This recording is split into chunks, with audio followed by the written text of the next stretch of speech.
সালাম আলাইকুম, স্বাগতম সবাইকে আজকের ক্লাসে। তো আজকে আমরা দেখবো আমাদের ম্যাট্রিক্সের যে বাকি যেগুলো আছে প্রকারভেদের মধ্যে ওই জিনিসপত্রগুলো আমরা দেখবো। এগুলো আসলে তোমাদের জাস্ট কন্ডিশনটা মনে রাখলে হবে। আজকে যেগুলো পড়বো এগুলোর জন্য জাস্ট কন্ডিশনটা মনে রাখবা, ঠিক আছে? তো আসো, প্রথমে আমরা দেখবো সমঘাতী বা একক্ষম বা আইডেম্পোটেন্ট ম্যাট্রিক্স। তুমি কখন একটা ম্যাট্রিক্সকে সমঘাতী বা একক্ষম বা আইডেম্পোটেন্ট বলতে পারবা? ধরো তোমার কাছে একটা বর্গ ম্যাট্রিক্স এ আছে, ওকে? তুমি যদি এখান থেকে এ স্কোয়ার ইজ ইকুয়ালস টু এ পাও, অর্থাৎ তোমাকে এ ম্যাট্রিক্সে দেওয়া আছে, এ ম্যাট্রিক্স থেকে তুমি এ স্কোয়ার বের করলা এবং তুমি দেখলা তোমার আগের ম্যাট্রিক্সটাই আসছে, তাহলে তুমি বলতে পারবা তোমার কাছে এ যেটা আছে ওইটা একটা সমঘাতী ম্যাট্রিক্স হবে। তাহলে ভাইয়া কি বলতেছে? ধরো একটা বর্গ ম্যাট্রিক্স এ আছে, ঠিক আছে? এখন এখান থেকে আমরা এ স্কোয়ার বের করব। এ স্কোয়ার কেমনে বের করব? এ স্কোয়ার মানে হইতেছে তুমি এ আর এ গুণ করলা, এ কিউব মানে হইতেছে তুমি তিনটা এ গুণ করলা, অর্থাৎ প্রথমে এ স্কোয়ার গুণ করলা, এ স্কোয়ার থেকে তুমি এ গুণ করলা, তাহলে তুমি কাকে পাচ্ছ? তুমি এ কিউবকে পাবা।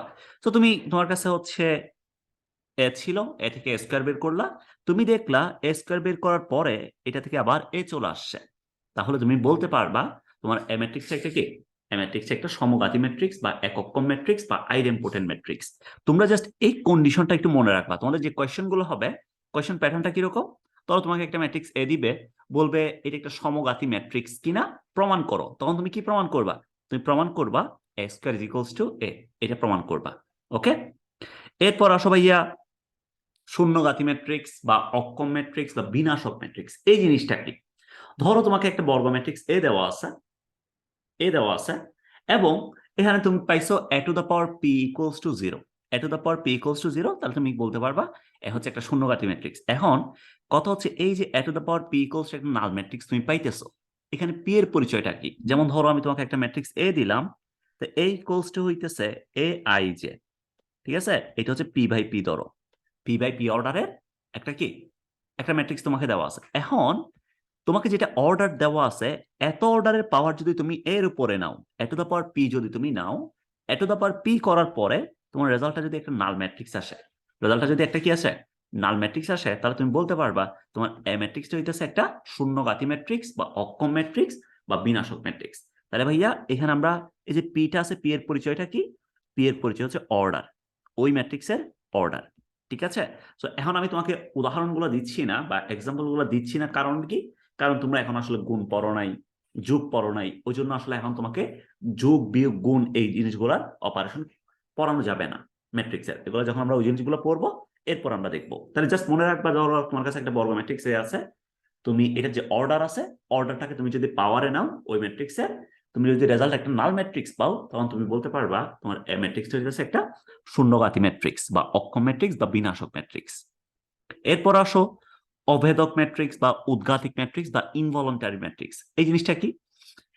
কোন একটা বর্গ ম্যাট্রিক্স এর জন্য যদি তুমি তাকে বর্গ করার পরে, অর্থাৎ তোমার কাছে এ ছিল, তুমি এ স্কোয়ার করছো, এ স্কোয়ার করার পরে তুমি দেখছো একটা অভেদক ম্যাট্রিক্স চলে আসছে, তখন তুমি বলতে পারবা তোমার এ ম্যাট্রিক্সটা হইতেছে একটা অভেদক ম্যাট্রিক্স। যেমন ধরো তোমার কাছে এ ছিল, এ থেকে তুমি কি করলা, এর সাথে এ গুণ করে তুমি এ স্কোয়ার করলা, এ স্কোয়ার করার পর তুমি দেখলা এই এ স্কোয়ার হচ্ছে একটা তোমার অভেদক ম্যাট্রিক্স, তাহলে তুমি বলতে পারবা তোমার এ ম্যাট্রিক্সটা হইতেছে একটা অভেদঘাতী ম্যাট্রিক্স। তাহলে যদি ভাই আমি তোমাকে প্রমাণ করতে বলি একটা ম্যাট্রিক্স দিয়ে এটা একটা অভেদঘাতী ম্যাট্রিক্স কিনা প্রমাণ করো, তো তখন তুমি কি করবা?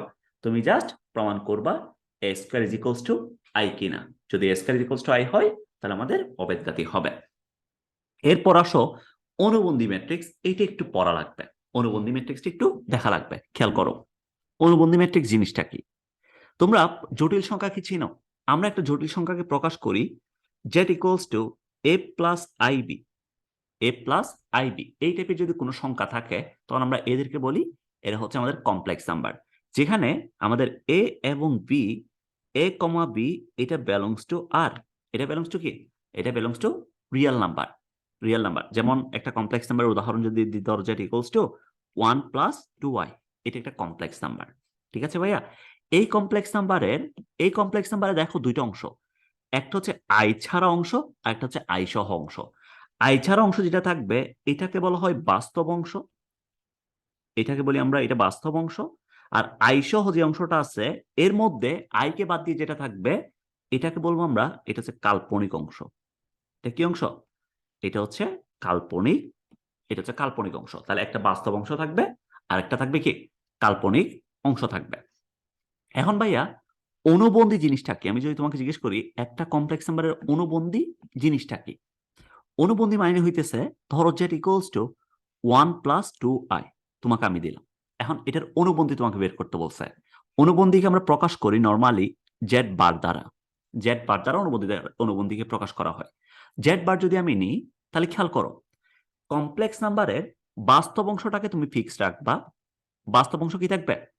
বাস্তব অংশ ফিক্স থাকবে, এটা নড়াচড়া করবে না, এটা নড়াচড়া করবে না। তুমি জাস্ট কাল্পনিক অংশ যেটা আছে, কাল্পনিক অংশের সামনে যদি প্লাস থাকে, যদি প্লাস থাকে সেটা মাইনাস হয়ে যাবে, আর মাইনাস থাকলে সেটা কি হয়ে যাবে? প্লাস হয়ে যাবে। তাহলে ভাইয়া এখান থেকে যদি আমরা জেড বার বের করি তাহলে কেটে হবে 1 ফিক্সড, প্লাস আছে সেটা মাইনাস হয়ে যাবে, তাহলে -2i। এটা হচ্ছে আমাদের অ্যান্সার। যদি আমি তোমাকে শুধু এটা দিই, ধরো জেড ইকুয়ালস টু, জাস্ট আমি তোমাকে দিলাম 2i, এটার জন্য জেড বার বের করতে বললাম, তখন কি হবে? জেড ইকুয়ালস 2i মানে কি? 0+2i, 0+2i। তাহলে ভাই আমরা যেটা করব, 0 হচ্ছে ফিক্স থাকবে, 2i এর আগে প্লাস আছে, তাহলে -2i। 0 মাইনাস কত? 0 মাইনাস 2i যায়, তার মানে 2i এর অনুবন্ধী কত? -2i যায়। এখন দেখো যদি একটা বাস্তব সংখ্যা নিই, ফর এক্সাম্পল জেড ইকুয়ালস তুমি 2 নিলা, 2 মানে কি? 2 মানে হচ্ছে ভাইয়া 0 ইন্টু আই, 0 ইন্টু কি আই না? তাহলে এখন আমি যদি জেড বার বের করি, 2 ফিক্স থাকবে, এখানে প্লাস আছে সেটা মাইনাস করে দাও, 0 ইন্টু কত? 0 ইন্টু আই, তাহলে আলটিমেটলি দেখো কত আসে? 2 আসে। তাহলে আমার আগেও 2 ছিল, এখনো কত আছে? এখনো 2ই আছে। এই জন্য বাস্তব সংখ্যার অনুবন্ধী আর ওই সংখ্যাটা সেম থাকে। ঠিক আছে, এভাবে আমরা একটা কমপ্লেক্স নাম্বারের অনুবন্ধী কমপ্লেক্স নাম্বার বের করে ফেলতে পারি। এখন ভাইয়া অনুবন্ধী ম্যাট্রিক্স এই জিনিসটা কি? অনুবন্ধী ম্যাট্রিক্স জিনিসটা কি খেয়াল করো। ধরো তোমাকে আমি একটা ম্যাট্রিক্স দিলাম, এ ম্যাট্রিক্স, এটা একটা বর্গ ম্যাট্রিক্স হবে অবশ্যই। এই ম্যাট্রিক্সে তোমার ধরো কিছু কমপ্লেক্স নাম্বার আছে, 2 -i, এরপর হচ্ছে 3। ধরো তোমাকে আমি এই ম্যাট্রিক্সটা দিলাম ফর এক্সাম্পল, এটা একটা বর্গ ম্যাট্রিক্স। এই ম্যাট্রিক্সের অনুবন্ধী ম্যাট্রিক্স তোমাকে বের করতে হবে। তাহলে এই ম্যাট্রিক্সের অনুবন্ধী ম্যাট্রিক্স কত হবে? তাহলে যদি আমরা অনুবন্ধী ম্যাট্রিক্স বের করি সেটাকে আমরা প্রকাশ করি এ বার দ্বারা। তাহলে এ বার ইকুয়ালস টু হবে, তুমি জাস্ট যেটা করবা, কমপ্লেক্স নাম্বার যেখানে যেখানে আছে ওইখানে তুমি তার অনুবন্ধী সংখ্যাটা বসাই দিবা। যেমন 1+i এর অনুবন্ধী কত? 1+i এর অনুবন্ধী হচ্ছে 1 - i, এটা বসাই দিলাম। এরপর ভাই -i এর অনুবন্ধী কত বলতো? -i এর অনুবন্ধী হচ্ছে +i। তাহলে এখানে আই বসাইলাম। বাস্তব সংখ্যাগুলো সেম থাকবে, 2 আর 3। ঠিক আছে, তাহলে এখান থেকে আমি যেটা পাইলাম এখন, এটা হচ্ছে আমাদের এর অনুবন্ধী ম্যাট্রিক্স। এর কি ম্যাট্রিক্স? এর অনুবন্ধী ম্যাট্রিক্স। যেমন আরেকটা এক্সাম্পল দেখি, ধরো তোমাকে বি ইকুয়ালস টু দেওয়া আছে, ফর এক্সাম্পল 2, 1 - i, 3 - i, এরপর হচ্ছে ধরো 2+6i, তারপরে দিলাম 5, এরপরে দিলাম i, এরপরে দিলাম ধরো 1+i, এরপরে দিলাম 6i, এরপর দিলাম 3 - 2i। ঠিক আছে, এখন এটার অনুবন্ধী ম্যাট্রিক্স বের করতে হবে, বি বার বের করতে হবে। তাহলে বি বার কত হবে বলো তো ভাইয়া? জাস্ট তুমি কমপ্লেক্স নাম্বারের জায়গায় অনুবন্ধী বসাই দাও। তাহলে 2, 1 - i এর জায়গায় 1+i হবে, 3 - i এর জায়গায় 3+i হবে, 2+6i এর জায়গায় 2 - 6i, 5 - i, 1+i এর জায়গায় 1 - i, 6i এর জায়গায় -6i, 3 - 2i এর জায়গায় কত? 3+2i। এটা হচ্ছে তোমার অনুবন্ধী ম্যাট্রিক্স। ক্লিয়ার? তাহলে আমরা এইভাবে অনুবন্ধী ম্যাট্রিক্সটা আমরা বের করে ফেলতে পারি একটা কমপ্লেক্স ম্যাট্রিক্সের জন্য বা একটা জটিল সংখ্যার ম্যাট্রিক্সের জন্য। এরপর আসো আমরা আরেকটা ম্যাট্রিক্স দেখবো, সেটা হচ্ছে হার্মিশিয়ান ম্যাট্রিক্স। এই জিনিসটা কি? হার্মিশিয়ান ম্যাট্রিক্স দেখো, হার্মিশিয়ান ম্যাট্রিক্স কি বলে? ধরো তুমি কোন একটা বর্গ জটিল ম্যাট্রিক্স দিলা, একটা তোমার কাছে জটিল ম্যাট্রিক্স আছে, এটার অনুবন্ধী ম্যাট্রিক্স তুমি বের করলা, এরপর অনুবন্ধী ম্যাট্রিক্সে তুমি ট্রান্সপোজ করলা। যদি এটা আগের ম্যাট্রিক্সে ফিরে আসে তখন তুমি বলতে পারবা এটা একটা হার্মিশিয়ান ম্যাট্রিক্স। যেমন তোমার কাছে ধরো এ একটা ম্যাট্রিক্স ছিল, তুমি এখান থেকে এরপর কি করলা? এরপর হচ্ছে এ বার বের করলা। একটা বর্গ জটিল ম্যাট্রিক্স দেওয়া আছে, এখান থেকে তুমি এ বার বের করলা। এ বার বের করার পরে এরপর তুমি কি করলা? এটাকে ট্রান্সপোজ করলা, এবার টি করলা। এবার টি করার পরে ভাইয়া এখন তোমার কাছে যে ম্যাট্রিক্সটা আসে এটা যদি আগের ম্যাট্রিক্সটাই আসে, অর্থাৎ এ বার টি ইকুয়ালস টু যদি তোমার কাছে এ আসে, তখন তুমি বলতে পারবা তোমার এই যে এ ম্যাট্রিক্সটা আছে না, এই এ ম্যাট্রিক্সটা একটা কি ম্যাট্রিক্স? এটা একটা হার্মিশিয়ান ম্যাট্রিক্স। এটা কি হবে? এটা একটা হার্মিশিয়ান ম্যাট্রিক্স হবে। ঠিক আছে? তো তুমি এ করলা, একে হচ্ছে এবার করলা, এবার করার পরে তাকে যদি ট্রান্সপোজ করো, যদি আগেরটাই চলে আসে, তাহলে এটা কি ম্যাট্রিক্স হবে? হার্মিশিয়ান ম্যাট্রিক্স হবে। এখন স্কিউ হার্মিশিয়ান জিনিসটা কি? স্কিউ হার্মিশিয়ান হচ্ছে কিছুই না, জাস্ট কি হবে, ধরো তোমার কাছে এ ম্যাট্রিক্স আছে, একটা বর্গজটিল ম্যাট্রিক্স আছে, এখান থেকে তুমি এবার বের করলা, এবার বের করার পরে তার ট্রান্সপোজ করলা, ট্রান্সপোজ করে দেখলা এটা এর সমান আসে নাই। এটা কার সমান আসে নাই? এর সমান আসে নাই। বাট বাট আমরা যদি এটার সাথে একটা মাইনাস গুণ করি, এটার সাথে যদি আমরা একটা মাইনাস গুণ করি, তাহলে আমাদের এর সমান হয়ে যায়। অর্থাৎ এখান থেকে যদি আমরা A bar T equals to the minus A পাই, অথবা তুমি এটাকে এভাবেও লিখতে পারো, or A is equals to minus A bar T. এবার একটা -1 গুণ করলে যদি সমান হয়, তাহলে এটাকে আমরা কি বলবো? ওই বর্গ জটিল ম্যাট্রিক্সটাকে আমরা বলবো এটা হচ্ছে একটা স্কিউ হার্মিশিয়ান ম্যাট্রিক্স। ওকে, ক্লিয়ার? এরপরে আমাদের লাস্ট ম্যাট্রিক্সের প্রকারভেদের জন্য লাস্ট, সেটা হচ্ছে পর্যায়বৃত্ত ম্যাট্রিক্সে আসো। পর্যায়বৃত্ত ম্যাট্রিক্স এই জিনিসটা কি ভাইয়া? এটা একটু বুঝতে হবে, খেয়াল করো। ধরো তোমাকে বলছে এ একটা বর্গ ম্যাট্রিক্স এবং A to the power K plus 1 equals যদি এ হয়, তাহলে এ একটা কি হবে? এ একটা পর্যায়বৃত্ত ম্যাট্রিক্স হবে। এটা বুঝি নাই ভাইয়া, একটু বুঝাই দেন। ধরো তোমার কাছে এ একটা বর্গ ম্যাট্রিক্স আছে, ঠিক আছে? এ একটা বর্গ ম্যাট্রিক্স আছে ফর এক্সাম্পল। তুমি কি করলা, তুমি এ থেকে এরপর পাওয়ার 1 করে বাড়াবা। কত করে? 1 করে বাড়াবা। এখন পাওয়ার কত? 1।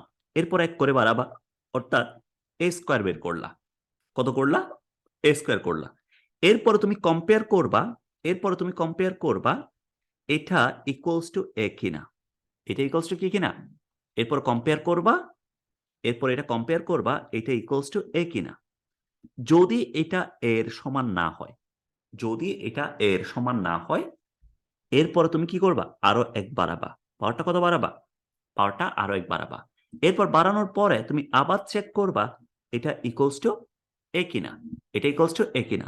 যদি আবার সমান না হয়, এরপর পাওয়ার আরো 1 বাড়াবা, আরো 1 বাড়াবা। ধরো আমি এ টু দ্য পাওয়ার 4 এ গিয়ে ফর এক্সাম্পল এর সমান পেয়ে গেলাম। কার সমান পেয়ে গেলাম? এর সমান পেয়ে গেলাম। আর বাড়ানোর দরকার নাই, আর বাড়ানোর দরকার নাই। তার মানে তুমি কি পাইছো এখন? A to the power 4 equals to কি পাইছো? A to the power 4 equals to A পাইছো। তাহলে ভাইয়া এই যে A to the power 4 equals to A পাইলা না, তুমি পাওয়ার কত বাড়াই তুমি পাইছো? তোমার কাছে পাওয়ার আগে কত ছিল? শুরুতে কত ছিল?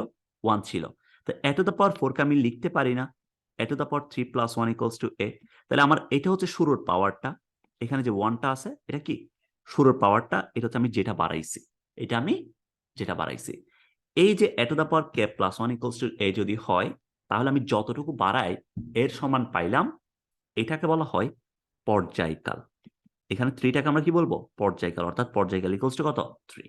তাহলে A to the power K plus 1 equals to A পাই, তাহলে আমরা বলবো এটা একটা পর্যায়বৃত্ত ম্যাট্রিক্স, যেখানে কে হচ্ছে কে, কে হচ্ছে পর্যায়কাল। অর্থাৎ এত বাড়ানোর পর পর আমি যদি প্রত্যেকটার সাথে এত বাড়াই, তাহলে আমার কি হবে? আমার ম্যাট্রিক্সটা রিপিট করবে। ঠিক আছে? ম্যাট্রিক্সটা আমার কি করবে? রিপিট করবে। তাহলে আমাদের পর্যায়কাল কত ভাইয়া? পর্যায়কাল হচ্ছে 3। Okay, clear? যদি ভাইয়া ধরো A to the power 4 equals to যদি এ না হইতো, তখন কি করতাম? তখন এ টু দ্য পাওয়ার 5 করতাম, এরপর আবার চেক করতাম। এরপরে যদি তাও না হয়, এ টু দ্য পাওয়ার 6 করতাম, আবার চেক করতাম। তার মানে প্রসিডিউরটা হচ্ছে এরকম, তোমাকে ধরো একটা ম্যাট্রিক্স দেওয়া থাকবে, ওইটা থেকে তুমি পাওয়ার 1 করে বাড়াবা। পাওয়ার কত করে বাড়াবা? 1 করে বাড়াবা। 1 করে বাড়াই তুমি চেক করবা এর সমান কিনা। সমান হইলে আর আগানোর দরকার নাই, ওইখানেই থেমে যাবা। যদি সমান না হয়, তাহলে আরো 1 বাড়াবা। এরপর আবার চেক করবা, যদি নাও সমান না হয় আরো 1 বাড়াবা, আবার চেক করবা, এভাবে আগাইতে থাকবা। যেখানে সমান হয়ে যাবে ওইখানে স্টপ। ঠিক আছে? এরপরে তুমি ফরম্যাটটাকে এইভাবে প্রকাশ করবা, A to the power K plus 1 equals to A কিনা। যেখানে তুমি বলবা তোমার যে কেটা থাকবে, এই কেটা হচ্ছে তোমার কি, কেটা হচ্ছে ওই ম্যাট্রিক্সের একটা পর্যায়কাল। ক্লিয়ার? সো এটাই আমাদের পর্যায়বৃত্ত ম্যাট্রিক্স। তাহলে আমাদের যে ম্যাট্রিক্সের প্রকারভেদ ছিল, ম্যাট্রিক্সের প্রকারভেদ এই ক্লাসের মাধ্যমেই হচ্ছে শেষ হইছে, আলহামদুলিল্লাহ। তোমরা জাস্ট আজকে পার্ট 3 তে আমি যেটা পড়াইলাম, তোমরা জাস্ট কন্ডিশনগুলো একটু মনে রাখবা। এখানে যে কন্ডিশনগুলো আছে না, কন্ডিশনগুলো একটু মাথায় রাখবা, কারণ তোমাদের ম্যাথ করার সময় এই কন্ডিশনগুলাই লাগবে, সংজ্ঞা তোমাদের লাগবে না। ওকে, ঠিক আছে ভাইয়া, তাহলে আজকে পর্যন্ত থাক, সবাই ভালো থাকো, আল্লাহ হাফেজ, টাটা, সালামু আলাইকুম।